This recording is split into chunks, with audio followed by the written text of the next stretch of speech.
छोड़ी देना मोला तेगा रसिया रे, नहीं छोड़ो तोला फूल बतिया वो। छोड़ी देना मोला तेगा रसिया, अब हो गया धीरज गारी, घर माताई मोला करी देगी हे राजा, घर माताई मोला करी देगी। छोड़ो तोला फूल बतिया चाहे बीते सारी रतिहार, ऐसन मौका अब कहाँ आई हे रानी, ऐसन मौका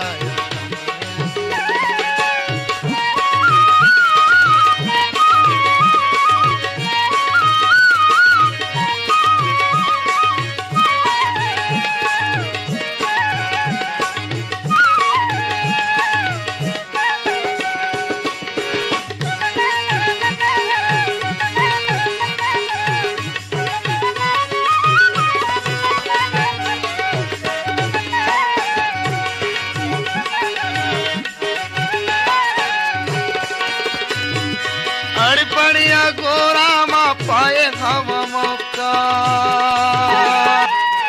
छोड़ देना मोला तेगा रसिया, अब हो गया धीरज गारी, घर माताई मोला करी देगी हे राजा, घर माताई मोला करी देगी।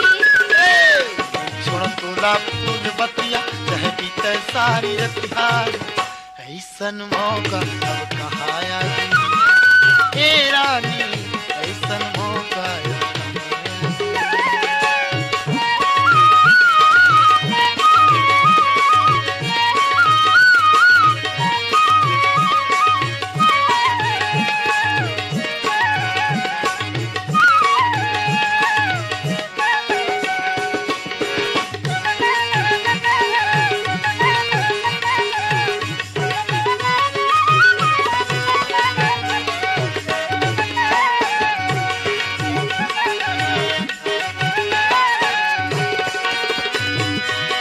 बढ़िया गोरा मा पाए हम मौका।